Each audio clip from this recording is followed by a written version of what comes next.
다시 뵙는데 상대방이 돈 갚겠다고 해가지고 우리가 지금 명령을 신청한 상태였는데 그거를 어떻게 한다? 이의 신청하는 거. 그렇죠. 인정하지 상대방이 못하겠다 이렇게. 이의 신청을 하고 돈 갚을 때니까 여기서 지금 명령으로는 프로세스를 진행하지 말자고 하는 거잖아요. 네. 그렇죠? 네. 내가 따로 돈 갚을 때니까 법원 통해서 이거 지금 명령 받지 말자라고 하면서 지금 명령을 이의 신청한다는 얘기죠. 예, 그렇죠. 그럴 때 어떻게 해야 되나?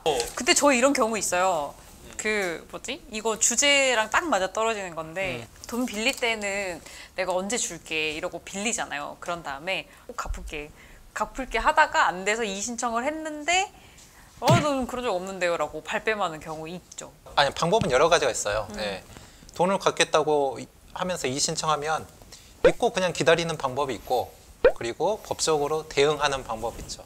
법적으로 대응하는 방법은 지급 명령으로 이의 신청하면 지급 명령으로는 돈을 받을 수가 없거든요. 예. 민사 조정을 신청하거나 민사 소송을 신청하는 방법이 있습니다. 그래서 그러니까 추천하는 방법은 결국 상대방 말을 믿지 말라는 거잖아요. 실제 사례도 있었거든요. 여기 한번 보시면 올해 2월경이죠. 지급명령 신청해서 상대방이 갚겠다고 하면서 이의 신청한 경우가 있었는데, 뭐 갚겠다고 하니까 꼭 갚겠다고 하니까 기다렸는데 돈을 안 갚고 나중에는 연락이 차단돼 가지고 민사소송에 대해서 다시 신청한 사례도 있었고요. 그리고 실제로 이제 지급명령 해가지고 법원에서 문서가 날라오면 부담되니까 취하해주면 꼭 갚겠다. 그래서 취하를 해주는 경우도 간혹 있어요. 뭐 이제 사정이 당장 돈이 없으니까 나중에라도 꼭 갚을 테니까 이의 신청을 하겠다. 그러면 반대로 이렇게 말씀하시면 돼요. 돈은 나중에 받을 테니까 이의 신청하지 말라. 예, 지급명령 확정되면 강제로 받는 건 나중에 할 테니까.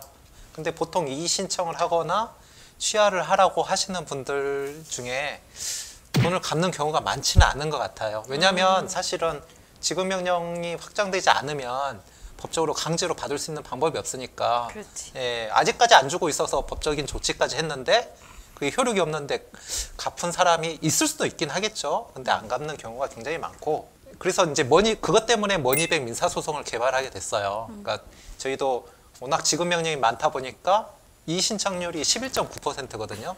9개 중에 하나 정도, 워낙 많으니까 민사소송을 해야 되는 경우가 많은데 민사소송 하면 바로 돈을 갚는 경우가 많아요. 네, 그래서 그 상대방이 이의 신청 해버린다? 그러면 민사소송 하셔가지고 돈을 민사소송 안 하면 방법은 없어요. 받으면 가장 좋고요.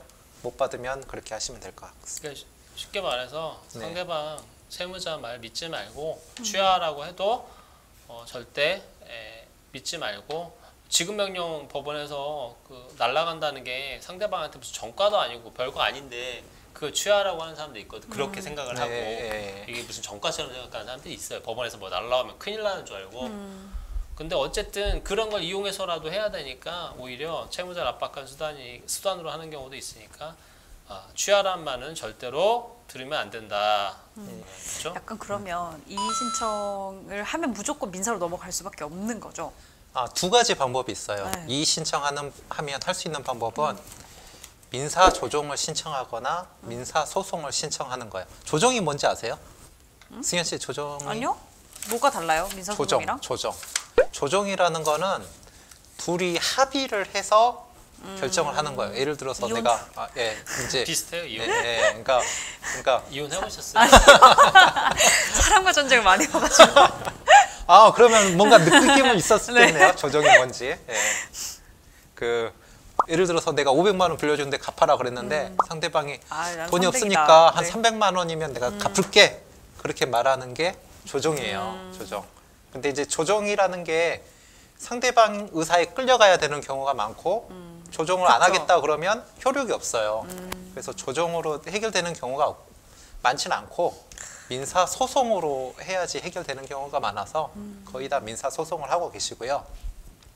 실제 이제 굉장히 많다 보니까 사례를 말씀드리면 이제 수임했던 것 중에 민사 소송을 하는데도 조정을 요청하는 경우도 있어요. 판사님이 조금 감액을 해주거나 아니면 조금 납부 기간을 연기를 해주거나 그러면 갚겠다라고 하는 경우가 있는데, 뭐 제가 했던 사례 중에는 뭐 2천만 원인데 뭐 한 1,500, 1,200으로 깎아주면 하겠다라고 하니까 당연히 빌려줬는데 그것을 깎아달라고 하니까 조정 안 한다고 하니까 바로 돈을 받은 경우도 있어요. 그러니까 사실은 어떤 경우에는 강력할 필요도 있는 것 같아요. 네. 강력해야지 그리고 돈을 받는데 유리한 경우도 있고 자기가 유리하면 굳이 조정을 받을 필요가 없고 확실하면 유리하지 않을 때는 조정을 하는 게 좋고요.